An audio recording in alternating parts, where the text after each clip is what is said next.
تمام تعریفیں خدائے بابرکت کے لیے، تو تمام جہانوں کا پالنے والا ہے۔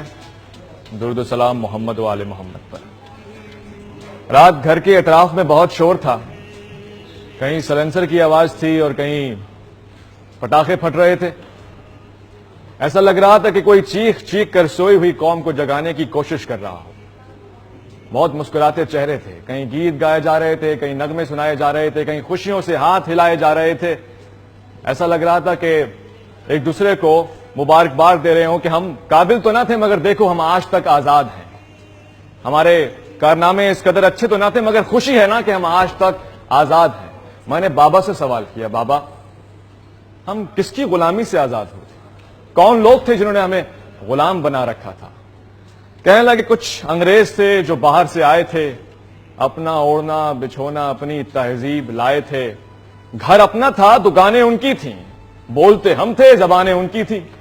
میں نے کہا یہ تو آج بھی ہے، گھر اپنا ہے زبانیں ان کی ہیں، ہم تو فقط غلام ہیں، دکانیں ان کی ہیں، انہی کی ثقافت کا راج ہے، انہی کی تہذیب کا ناج ہے۔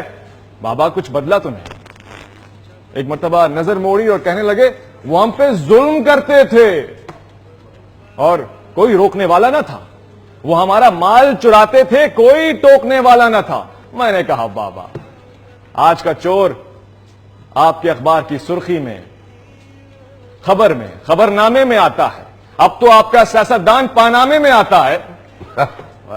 ہم قلم سے زاربند باندھتے ہیں، ہم درزی کو ماسٹر کہتے ہیں، ڈرائیور کو استاد کہتے ہیں، ہم دہشت گرد کو مجاہد کہتے ہیں، ہم دولت مند کو بڑا آدمی سمجھتے ہیں، ہم جھوٹے فراڈیے کو سیاستدان سمجھتے ہیں۔ میرے 60 سالہ باپ کو پاکستانیت کا جذبہ سوجا اور 70 سالہ بوڑھے ملک کے بارے میں زبان چلاتا ہوا برداشت نہ کر سکے۔ ایک مرتبہ علی گڑھ کا خون کھولا اور کہنے لگے یہ زبان جو چل رہی ہے نا بس یہی چلانا آتی ہے، وہ فقط وہ قلم چلاتے تھے، تم سب زبان چلاتے ہو۔ تم کس دور میں بھولے جاتے ہو کہ ہم کون ہیں؟ تم کس گلی میں ہو کہ ہم کون ہیں؟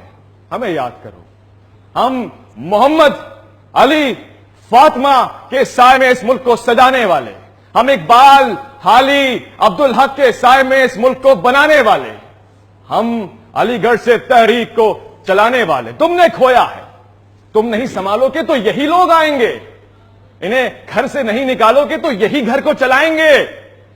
تم کس وادی میں رہتے ہو؟ تم کیسے بھول گئے کہ یہ خدا کا سایہ ہے؟ دیکھو اسے توڑنے والا آج بھی آیا ہے مگر اس پہ خدا کا وہ سایہ ہے کہ یہ قائم سے قائم تک ہے، اسے بنایا ہے قائم رہنے کے لیے۔ دنیا کی تمام فوجوں میں سے سب سے اولین فوج تمہاری ہے، جب کعبے پہ حملہ ہوتا ہے فوج تمہاری جاتی ہے، کشمیر پہ ظلم ہوتا ہے یہاں سے سواری جاتی ہے۔ تم کیسے کہتے ہو کہ تم پیچھے رہ گئے؟ کیا بات! تم کیسے کہتے ہو کہ تم ادھورے رہ گئے؟ تم مت بھولو کہ عبد القدیر تم میں سے ہے، مت بھولو کہ عبد الستار عیدی تم میں سے ہے، حکیم سعید تم میں سے ہے، امجد صابری غلام فریدی تم میں سے ہے۔ ارے عاشق رسول تھا، عاشق رسول تھا، چوم کے روزے کی جالیاں پڑھتا ہوگا، مجھے یقین ہے امجد آج بھی جنت میں قوالیاں پڑھتا ہوگا۔ میں نے کہا بابا آپ سچ کہتے ہیں؟ کہنے لگے نہیں، تم ابن رشدی نہیں، تم جابر بھی، تم کندی بھی، تم ابن خلدون طبری بھی، تم ابن سینا ابن الحسم، تم البیرونی توسی بھی، تم شاعری میں شیرازی ہو، تم نغمہ گری میں فردوسی ہو، خیان ہو تم نیشا پوری کے، تم رومی کی مثنوی ہو، تم سوز بنے تو بلے شاہ، تم ساز بنے تو وارث شاہ، تم عقل بنے تو شاہ لطیف، تم وجد بنے، تم رقص بنے، تم سچل سرمست بنے، تم سمندر کے غازی ہو، تم شہباز ہو کلندر کے، تم لکھنے والے پڑھنے والے جلندر کے، تم آواز سے بھی للکار سے بھی بے خوف ہو، بے باک ہو، توڑی ہے غلامی کی زنجیریں، تم عبد الکلام آزاد ہو، اس مٹی کے پاک رہنے والے ہو، اس مٹی کو سجانا ہے۔ بن گیا تیرا پاکستان اور میرا پاکستان، اب جناح کا پاکستان بنانا ہے۔